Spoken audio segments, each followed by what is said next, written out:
Chapter 18 of Ester Ried Yet Speaking. Ester Ried Yet Speaking by Pansy. Chapter 18. Yourn's the Way. You are not to suppose, because this first Monday evening, which, by the way, was concluded with sandwiches and coffee, was a success, pronounced so by all concerned, that therefore the ones which followed were all rose color. Fortunately, not one of the workers expected this, and so were brave and cheerful under drawbacks. These were numerous and varied. After the first novelty wore off, it took at times only the most trivial excuses to keep the boys away. Sometimes when they called, their conduct was anything but encouraging. They lolled in the easy chairs, smelling strongly of tobacco and other bar-room odors, refused insolently to apply themselves to any work at hand, audibly pronounced the whole thing "slow," and in numberless ways severely tried the patience of both Alfred and Gracie. For the others, they had counted the cost, at least the gentlemen had, and expected to move slowly, even to appear to go backward some of the time. As for Mrs. Roberts, I have told you that she worked in a peculiar manner, with the motto, "This one thing I do," apparently ever before her. Each evening was distinct in itself, with efforts to make and obstacles to overcome, and at its close she had a way of laying it aside, as something with which her part was done, not attempting even to calculate results. Then she was ready to turn to a new day, and work steadily for that. The winter was slipping away, and Gracie Dennis lingered. She could hardly have told you why, yet there were many apparent reasons. Mrs. Roberts wanted her, rejoiced in her, and coaxed irresistibly as often as the thought of going home was mentioned. Then Gracie, laugh over the peculiar work going on as she might, was undeniably interested in those boys. She was working for them, therefore of course she was interested. "I don't see how you can go this week," would young Ried say to her with a perplexed air. "You know we have that matter all planned for next Monday evening. How can we carry out the scheme if you are not there to do your part?" Then would Gracie laugh, and demur, and admit, to herself only, that it was very pleasant to be needed, as she certainly was, for one night more, and so the nights passed. Her work was to be "Professor of Elocution," as Mr. Roberts gaily called her when the workers were alone together. It had been discovered that she could read both prose and poetry with effect. So a reading class was organized, and they chose for the first evening, not one of Bryant's or Whittier's gems, nor selections from Milton or Shakespeare, which would have suited part of the company, nor yet the easy readings in some standard spelling book, which would have fitted the capacity of the others, but with great care and much discussion, one of Will Carleton's descriptive poems, full of homely, yet tender language, full of pathos and of humor, was unanimously selected. The first evening reading had been commenced with "Nuts and Apples." There are those who can see no connection between this and the intellectual. Happily for the characters with whom she had to deal, Mrs. Roberts was not one of them. While the others were still enjoying the refreshments, she took the book and read. This was her quiet little sacrifice. It was not pleasant to her to become a public reader. It required courage to get through with one verse, with Dr. Everett sitting opposite, and Gracie Dennis on a low seat at her side, and her husband listening intently. Mrs. Roberts was not a good reader, and was aware of it. She pronounced the words correctly, it is true, but when you had said that, you had said all that there was to offer in praise of her effort. She had some exasperating faults; but she bravely read the first 2 verses, and some of the boys listened, and one of them laughed. He had caught a gleam of the fun in the poem. This, of course, was Nimble Dick. Then Alfred Ried made the same effort on the same verses. His performance was very little better, and he, too, knew it. He could write, but he was by no means a public reader. This was his offering to the general good. If those fellows, by reason of his mistakes, could be induced to climb, he was willing to offer his pride on the altar. No matter by what petty trials they were caught, so that they were really caught.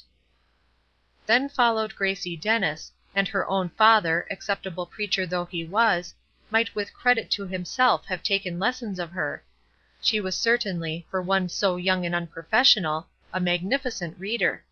So indeed was Marion Wilbur, and she had enjoyed teaching Gracie. The poem blossomed in her hand. The crunching of nuts and apples entirely ceased. The boys sat erect and listened and laughed and flushed and swallowed suspiciously over some of the homely pathos. They had never heard anything like that before, and they evidently appreciated it. She read it through to the end. Then were unloosed the tongues. They exclaimed in delight. "What an accomplishment it is!" said Mr. Roberts, "and how few possess it. Doctor, how many really fine readers have you heard in your life?" "About 3," said the doctor laconically. "Well," said Mrs. Roberts, "let us all be exceptions. Gracie, teach us how. I will try again." And she did, on the first verse of the poem, with better success than before, but how sharp the contrast between her reading and Gracie's, she knew. It was not easy for her to read. I don't know, possibly I am mistaken, but it seems to me that I have known people ready for large sacrifices, who would yet shrink painfully from these little ones. In discussing the program for the evening, the question had been, when each had done his part, how were they to influence the boys to join? Could they join? Was it possible that they knew enough about reading to attempt to speak the words of the poem? With reference to this obstacle, a poem had been chosen full of simple, homely words, such as are in common use. Especially was the first verse free from what Mr. Roberts called "shoals." Having heard the verse read several times, it was hoped that some one of the 7 might have courage to attempt it, but Gracie did not believe that such would be the case. "I don't see how we can ask them, and do it naturally," said Dr. Everett. "It is such an unheard of thing, you know, and I am afraid, do our best, it will present itself to them as a patronage, and that will be fatal. The people who are low enough to need patronage are the very ones who won't endure it." Whereupon various ways of managing the matter were discussed and discarded. Suddenly Mrs. Roberts turned to her young lieutenant, who had been silent for some time, and said: "What are you thinking of, Mr. Ried? Do you see a way out?" "No," he said, "I have neither knowledge nor skill in such matters, but my thoughts just then were far away. I was thinking how curiously certain apparently trivial instances of one's childhood will stand out with almost startling prominence." "What sent you off in that direction?" questioned Dr. Everett. "There must have been an association of ideas."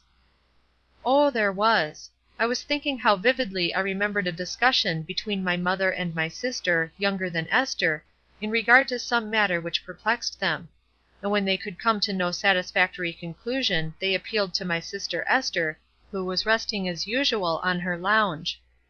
I can seem to hear her voice as she said: 'We haven't to do anything about it until to morrow. Perhaps to morrow will have a light of its own for our direction.'" "Thank you," Mrs. Roberts said, her eyes lighting with an appreciative smile. "We have not to do anything about this until Monday night, and perhaps Monday night will see us wise." I don't know how many thought of this little conversation when Monday evening came, but certainly Alfred Ried and Mrs. Roberts did, for she glanced at him and smiled significantly when Dr. Everett, having apparently forgotten that anything beyond their own pleasure was in contemplation, challenged Gracie to a discussion as to the emphasis on a certain word in the second line.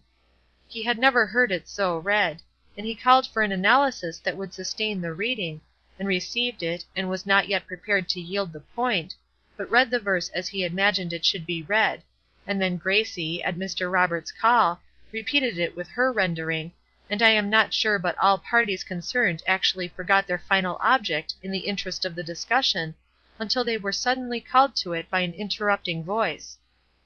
"Yourn's the way," it said, with an emphatic nod of a shock of matted hair, "Yourn's the way." It was Dirk Colson. He had forgotten for the moment that anybody was listening to him, save the 2 readers. He was looking directly at Gracie, and the nods were evidently intended for her. "Of course it is," she said eagerly, her face flushing with a triumph that had nothing to do with the right emphasis. "You read it, won't you, and show these people that we are right?"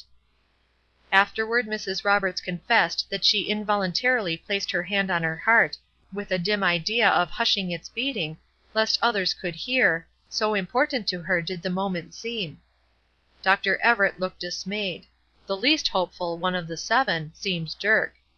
None of them knew of his dangerous talent for imitation. None of them believed that he would make any attempt at reading, but thought he would shrink into deeper sullenness.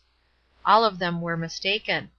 He reached for the book, glanced for a moment over the lines, and then read the verse, with so complete an imitation of Gracie Dennis, and yet with a voice and manner that so fitted the homely words and the homely scene described, that the effect was actually better than when Gracie read. Instinctively the cultured portion of his audience greeted the effort with a clapping of hands. The blood, meantime, rolled in dark waves over Dirk's face. He had been cheered before. None of his present applauders could imagine what a set had often clapped their hands over his successful imitations, but Dirk, who liked applause as well as other human beings do, had never, in his wildest stretches of imagination, placed himself before such people as listened now and received their approval. Great was the excitement and satisfaction. The 6 companions, far from feeling any emotion of jealousy, seemed greatly elated, believing that one of their number had made a "hit" and increased their importance. No one else could be found to attempt the verse. Nimble Dick shook his head good-naturedly, and declared that he would rather "undertake to run an engine to Californy" than try it. And the others were of like mind. Then came Gracie to the front again. "I'll tell you what you must all do. I have been experimenting with that typewriter, Mr. Roberts, all the week. You know it will manifold, with the use of carbon paper, and it chances that when I was seized with a desire to try its powers in that direction, I choose this very verse to copy; so I have 15 good copies in print. You must each take a copy and make this verse a study until next Monday, then I shall challenge you all to sustain me in my reading." This proposition was hailed with such satisfaction by the older members that it immediately became popular, and each boy received his copy mechanically and gazed at it curiously; but Dirk Colson's thoughts were turned in a new channel. "Look here," he said, detaining Gracie by an imperious inclination of his head as she handed him the copy, "how did you make these? Didn't you print them 15 times? I don't understand what you said." "Why, no," said Gracie, "the machine will manifold. I'll show you. Come over to the end window. It stands there waiting to be displayed, and it is a little wonder." Then they crowded around the typewriter, and Gracie, really proud of the skill she had acquired in a week's time, showed off the little wonder to great advantage. The fact that the typewriter was new to most of the others, that they were decidedly ignorant as to its working, increased the comfort of the hour by doing away with the embarrassing feeling that any one of them was playing a part. Dr. Everett was no more familiar with the typewriter than was Dirk Colson, and was just as eager to know about it. Also everybody, apparently, felt an equally strong desire to write his name on the marvelous little creature, and each in turn sat down before it, and moved his awkward hands with nearly equal slowness over the keys, picking out the magic letters. It was this episode that made the workers during their next conference branch out into new lines. "We need something," said Dr. Everett, walking up and down the floor in puzzled thought.